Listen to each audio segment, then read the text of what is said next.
Today we're going to be talking about Pokemon things. I won't be showing you how to do the head, because one, it's knitted, and two, it's from the crate. So, sorry. What I am going to be showing you is these baby rings, and they have Pokemons on them. So this would be Bulbasaur, and he has a base ring.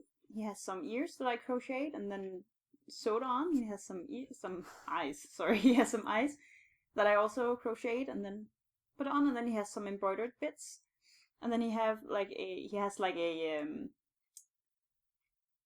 pumpkin in green on his back, which is of course the seed thing that he has. So there are going to be two parts in this video, which is the first one. I'm going to show you how to do the base ring. So it's like this. Then you stuff it, and then we sew it together like this, and then we put on all the things. In the next video I'm going to be showing you different Pokemons and the different bits, and a lot of them are very similar, so I think these videos and a blog post, and you should have all the knowledge that you need to do this. Let's do this! The first thing you're going to do is pick your yarn, of course, and then you're going to choose either to do a thick ring or a thin ring. One is chain 15 and the other is chain 11. In this video I'm going to be showing you the thicker one, but the only difference is the start ring. So if you want to do the slimmer ring, just chain 11 instead of the 15 that I'm chaining now. So after you've chained your 15,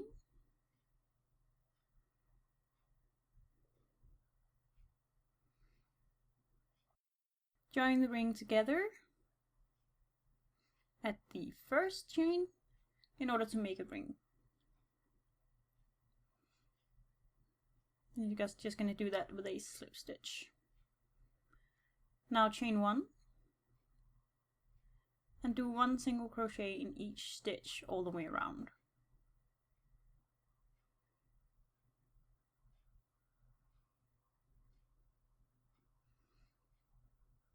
And when you get to the end, join to the first single crochet you made with a slip stitch. This is very important later for the color changes to be neat. And then again you're going to chain 1 and then do 1 single crochet in each stitch until you have 4 rows in total. So from here on I'm going to do 3 more for a total of 4. Now to join on another color, just do the last slip stitch with your new color. This will ensure that you've done all of these stitches with your old color, if you will, but you're going to start the next row with your new color. And again, just chain 1 and do 1 single crochet in each all the way around.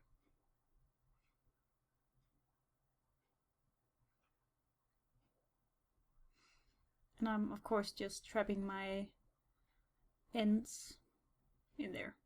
Now if you look here, it looks like I have 1 more single crochet to go, but I really don't. The thing I'm looking at now is my slip stitch.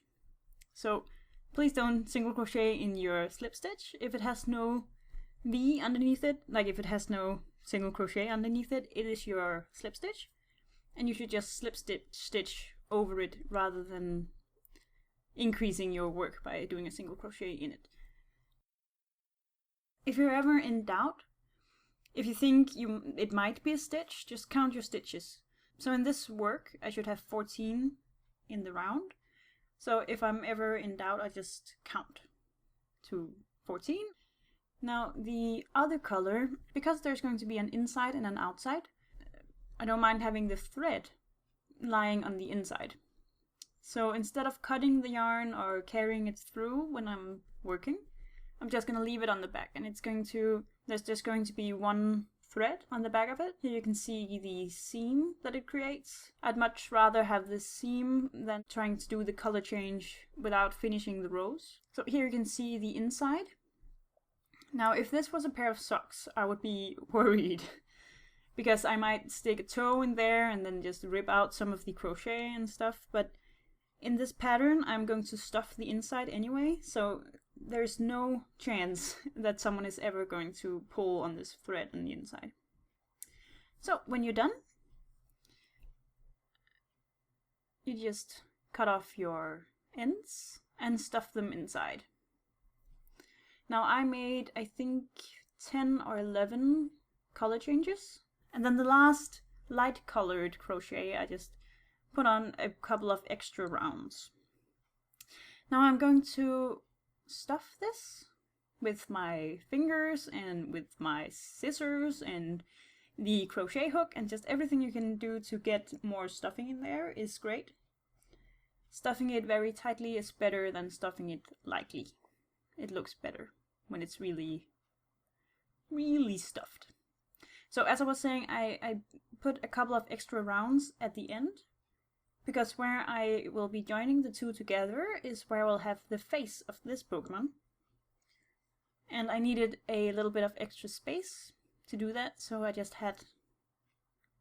made a little bit of extra space for myself. Now, to sew these together, I attach some yarn, and then I am sewing back and forth in these stitches.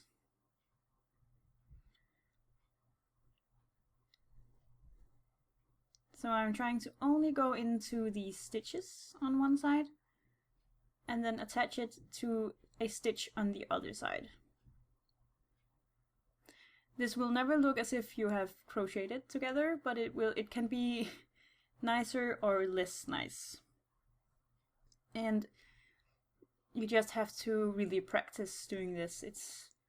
It's not difficult, but it's hard to do in a neat way. So when you have a little bit of a hole left, you can take some extra stuffing and stuff it in there, because otherwise there will be a little bit of a gap, because we stuffed the rest so tightly. And as you see here, I caught a little bit of the stuffing in my sewing, and it doesn't look so nice, but I pulled it out afterwards. Now roll the ring between your fingers in order to distribute the stuffing nicely. So here are links for some of the other Pokemons that I made. So this is Chicorita. This is Pikachu, you probably know. This is Clefairy. And then there is a Weedle, and to get to Weedle you have to go to my blog, because I didn't make a video about it. So just click here to go to whichever Pokemon you want to do, or go to my blog if you want to see more different Pokemons and different eyes and ears and those sort of things. Thank you so much for watching, and I hope I'll see you next time.